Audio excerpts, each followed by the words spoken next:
Greetings smartwatch fans! Kung napapansin nyo, binalikan ulit natin ang Alon Watch GTS, ang Alon Watch Curve, at ang Foomlight.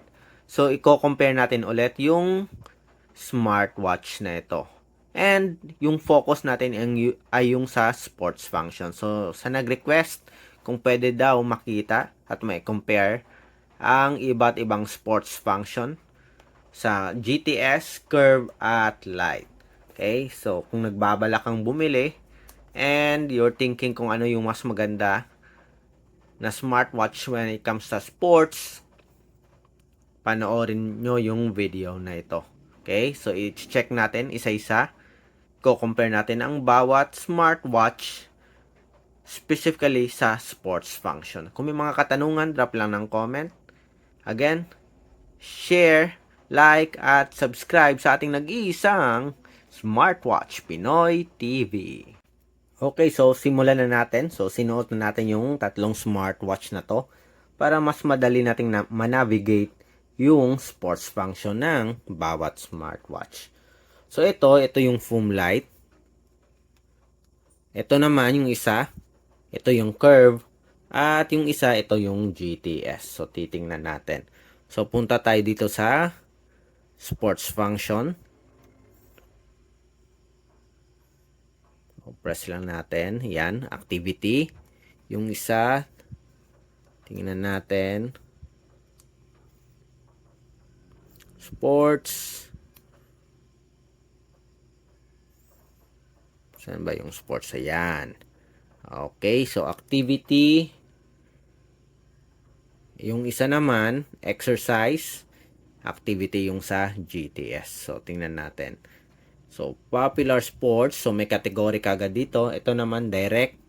So, yung isa, ito yung sports. Walking, running, cycling. Okay, balikan ulit natin. Ito yung problema dito sa sa Foomlight. Okay, masyadong sensitive yung screen. Again, sa sports may basketball, football, badminton, jump rope, ping pong, tennis, baseball, at yoga. So, limited lang yung sports function. Okay, again, tingnan natin. May jump rope, walking, running, cycling. So, tatlo na kaagad. Basketball, football, badminton, 6. Jump rope, ping pong, tennis, 9. And baseball at yoga. So, meron siyang 11 sports function na loaded dito sa Watch Foomlight. Okay, kung napapansin nyo, parati natin nasa-select yung sports. Ito yung problema dito, yung screen display. Sa Curve naman, yung Curve kasi yung pinaka-latest. So, tingnan natin. So, may walking, running, cycling, skipping, badminton, basketball, football, swimming, climbing, meron din, tennis, rugby, golf, and ito yung category. So, pareho dito naka-categorize din sa Alon GTS. So, titingnan natin. So, popular, may athletics, meron ba dito? So, iba naman yung term yung gamit dito. Bike, outdoor activities, trainings. Kung di ako nagkakamali, more than 50 sports din. Fitness, gymnastics, dance, combat sports. So, meron din dito ball sports. Winter sports, meron din. Team sports, and other sports, meron din. So, sa Alon GTS at Curve, naka-categorize yung sports function.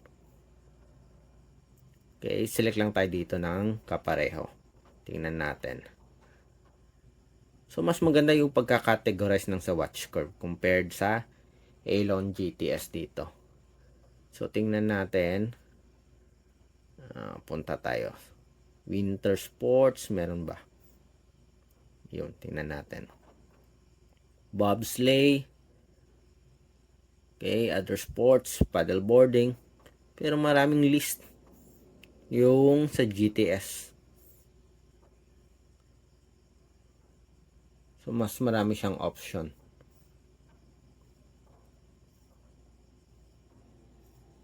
Balikan ulit natin. Yan. Ski lift. Okay, may diving din as artistic swimming, snorkeling, kite surfing, at open water swimming. Outdoor activities. Ito yung mga outdoor activities. Dito naman athletics, tingnan natin. Yan. Okay, so magkaiba lang yung term na ginamit, pero they almost have the same number of sports function. Mas malaki nga lang yung text dito sa curve compared sa GTS. So, mas madali siyang i-access. Dance, tingnan natin. Ballet,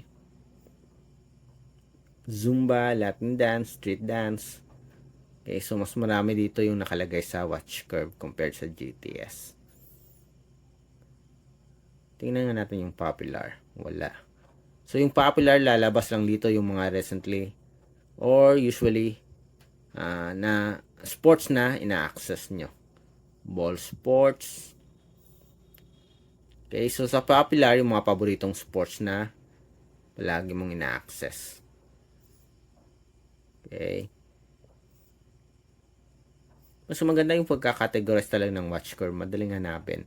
Katulad na nito. Katulad sa GTS, ang hirap hanapin ng basketball. Athletics, baka dito siya sa athletics. Wala rin. Challenge, ito. Yan, sa challenge siya. Basketball.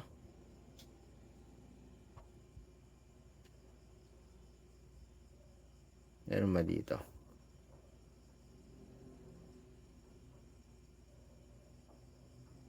Ball sports. Ba't walang basketball? Nakalagay, ball sports, pero wala akong makitang basketball dito.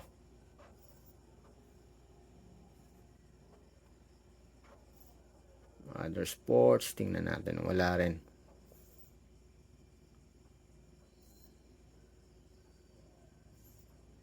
Baka sa outdoor activities. Combat. Dapat dito siya sa ball sports, pero napapansin nyo, wala akong makitang basketball na sports function. O baka na-miss lang natin. Anyways, na-explore na rin natin yung iba't ibang sports function ng bawat smartwatch.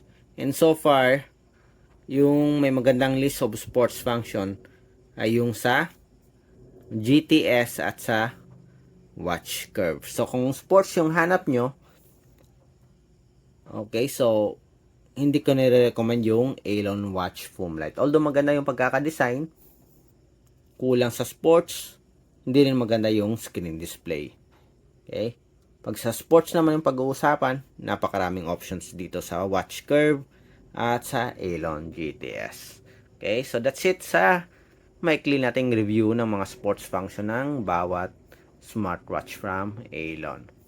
So kung may mga katanungan kayo, interesado kayong malaman about sa latest na watch curve or GTS or either foam light, drop lang ng comment sa baba. And of course, ganun pa rin, subscribe sa nag-iisa nating Smartwatch Pinoy TV. Bye!